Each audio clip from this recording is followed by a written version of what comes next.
मौजूद है east of Kailash में, जो पार्क में खड़े हुए। इस पार्क का नाम है आस्था कुंज और यहाँ पे आज rotary Club of east Delhi Bhairavi foundation के सदस्य आए और आज उन्होंने वृक्षारोपण का काम किया है। जो पीछे आप पेड़ पौधे लगे देख रहे होंगे, ये उन सदस्यों ने लगाए हैं जो रोटरी क्लब और भैरवी फाउंडेशन के सदस्य थे। जिस हिसाब से दिल्ली का प्रदूषण दिनों दिन स्तर बढ़ता चला जा रहा है, ऑक्सीजन की कमी पड़ रही है, समझ लीजिए कि आने वाली पीढ़ियां ऑक्सीजन रहित रह जाएंगी। उसके लिए हमें ज़रूरी है कि पेड़ पौधे बने रहें ताकि ऑक्सीजन की दिल्ली में जो कमी हो रही है वो कमी न हो। इसी कार्यक्रम के तहत और सारे बच्चे भी जो खेल कूद कर रहे थे, यहाँ पे आप देख रहे होंगे जो पार्क में बच्चे खेलने कूदने आते हैं वो इसीलिए आते हैं क्योंकि जिस इलाके में वो रहते हैं वहाँ पे ऑक्सीजन के लायक पेड़ पौधे नहीं है, तभी वो पार्कों में आते हैं। अगर हमारे यहाँ पार्क में भी ऑक्सीजन देने वाले पेड़ हैं वो नहीं होंगे तो हमारी लाइफ जीना बहुत ही दुर्लभ हो जाएगा। भाजपा दिल्ली महिला मोर्चे की अध्यक्ष योगिता सिंह, जिन्होंने पेड़ पौधे लगाकर कहा कि अगर दिल्ली में रहना है, दिल्ली का वातावरण शुद्ध रखना है तो पेड़ पौधे जरूर लगाएं और हर आदमी अपने घर की छत पर 2-4 पेड़ पौधे जरूर लगाएं। आप देखिए क्या कहा इन लोगों ने। एक कोरोना काल में हमने इस चीज़ का भी एहसास किया कि सबसे ज़्यादा किसी चीज़ की दिक्कत आई तो वो ऑक्सीजन की थी। तो फ्रेश ऑक्सीजन मिले उसके लिए प्लांटेशन तो होना ही चाहिए। मैं आप लोगों के प्रयास का बहुत बहुत धन्यवाद करती हूँ और मैं ये भी सबको कहती हूँ कि पेड़ तो हर कोई लगा लेता है पर उसका पालक भी बनना चाहिए।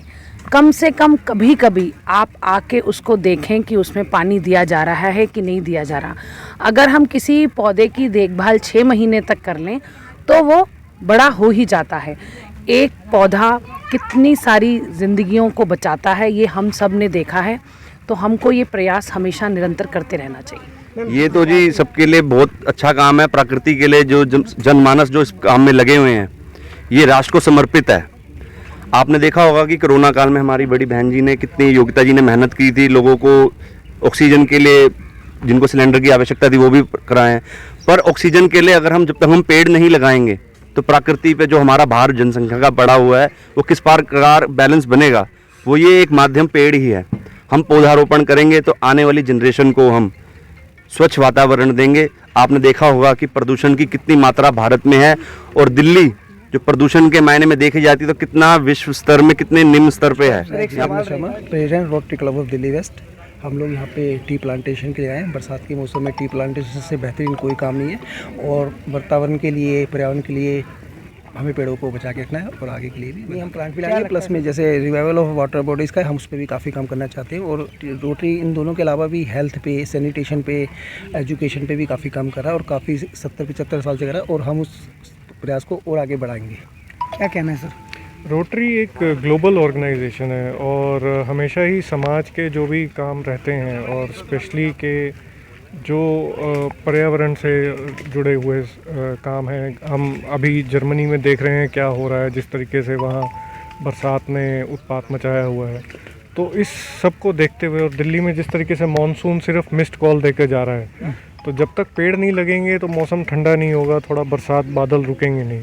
तो पेड़ों का लगाना बहुत ज़रूरी है और रोटरी क्लब दिल्ली वेस्ट इसमें बहुत बढ़ चढ़ के अभी प्रयास कर रहा है। जैसे कि माननीय जितेंद्र जी और गगन जी ने बताया, रोटरी क्लब जो है बहुत ज़्यादा जितना भी हो सकता है अपनी तरफ से वो इन कार्यों को आगे बढ़ाकर दिल्ली का वातावरण को दूषित होने से बचा रहा है। इस समय ट्री प्लांटेशन से अच्छा दिल्ली के लिए खासकर कोई भी चीज़ नहीं है।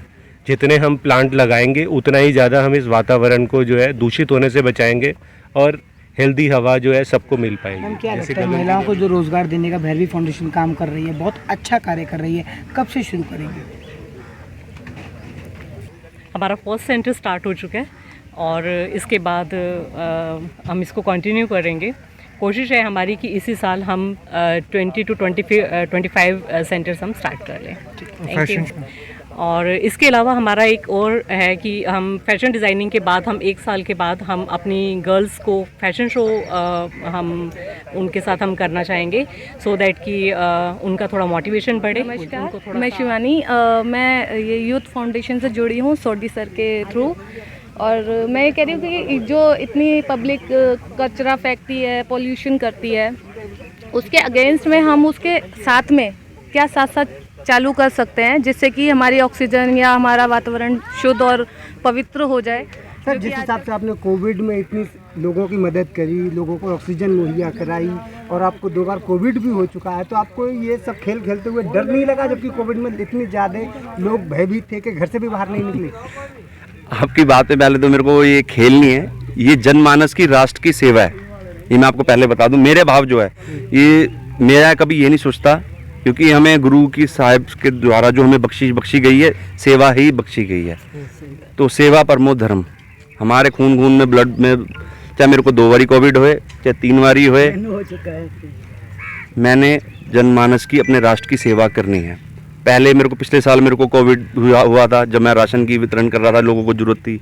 अभी दूसरे टाइम में ये मेरे को 25 अप्रैल को हुआ था, जब मैं ये कोविड जिनकी लाशें थी उनको भी पहुंचा रहा था, और जिनको सिलेंडर नहीं मिल रहे थे ऑक्सीजन के, उनको भी उपलब्ध करा रहा था। उसके बाद हमने बच्चों को, जो गरीब बच्चे थे, जो पढ़ नहीं सकते थे, उनको हमने बुक्स स्कूल में फ़ीस की भी मुहैया कराई। उसके बाद आपने देखा होगा कि मैं लगातार, मेरा प्लांटेशन के ऊपर मेरा जोर रहा है कि ऑक्सीजन की जो मात्रा हमारी प्रकृति में कमी रह रही है, उसको हम इस माध्यम से पूरा कर सकें। इन्होंने जिस तरह से सेवा की गई है, शायद ही मुझे लगता है कोरोना के टाइम पे इतना मतलब बुरा हाल था बाहर, इन्होंने बहुत ही सेवा भाव के साथ सब कुछ किया है। यहाँ तक कि शायद मैं इन्हें भी कई बार टोक देती थी, बोल देती थी कि मत जाओ बाहर, बहुत बुरा हाल है, लेकिन इन्होंने बिना सोचे समझे शायद एक चुप होके दुनिया की सेवा करी है। किसी एक का भी फ़ोन चाहे रात के 2 बजे आ रहा है, किसी भी वक्त आ रहा है, इन्होंने हर वक्त सेवा करी है। मैं इनका बहुत शुक्रगुजार हूँ। बाबा जी ने इनको बहुत बख्शीश दी है इस चीज़ के लिए कि सेवा भाव में ये आगे रहें और आगे रहेंगे। मुझे बहुत गर्व है अपने, मेरा बेटा हरजिंदर सिंह सोडी ये देश के लिए बहुत सेवा कर रहे हैं और रात दिन कर रहे हैं। बल्कि कोरोना में मैं बहुत डरती थी, मैं माँ हूँ ना, मैं चाहे जो मर्जी कर लूँ, पर अपने बेटे के लिए तो रक्षा मतलब होता ही है ना। इसलिए मुझे बहुत गर्व है, बहुत मान है अपने बेटे के ऊपर, जो इतना सेवा करा है और बहुत कुछ करा सबके लिए। हाँ जी, मेरा नाम उमेश सिंधु है और मैं पेरेंट्स स्टूडेंट वेलफेयर एसोसिएशन का वाइस प्रेसिडेंट हूँ। हमारी संस्था का काम है कि दिल्ली में जितने भी बच्चे हैं जो कि शिक्षा ले रहे हैं, उनको किसी तरह की दिक्कत ना हो। हमारी एसोसिएशन इस काम में हमेशा से आगे रही है और इस समय भी हमारे जो सोडी जी की आपने इंटरव्यू लिया, वो मित्र हैं, तो हम यहाँ पे आए थे। हमने देखा हाँ कि यहाँ पे पेड़ लगाने अति आवश्यक है, क्योंकि कोरोना काल में बच्चे घर पे बैठे हैं, स्टडी लेवल वो रहा नहीं है। अभी दिल्ली में आपने हालात देखे थे, तो हमारा यही मानना है कि जितने ज़्यादा वृक्षारोपण हम लोग करेंगे, सो उससे बच्चों का और हमारा सबका भला होगा। अगर आपने अभी तक सनराइज समाचार को सब्सक्राइब नहीं किया है तो सनराइज समाचार को सब्सक्राइब कीजिए और बेल आइकन को भी दबा दीजिए, ताकि आप हमारे आने वाली वीडियो का नोटिफिकेशन सबसे पहले पा सकें।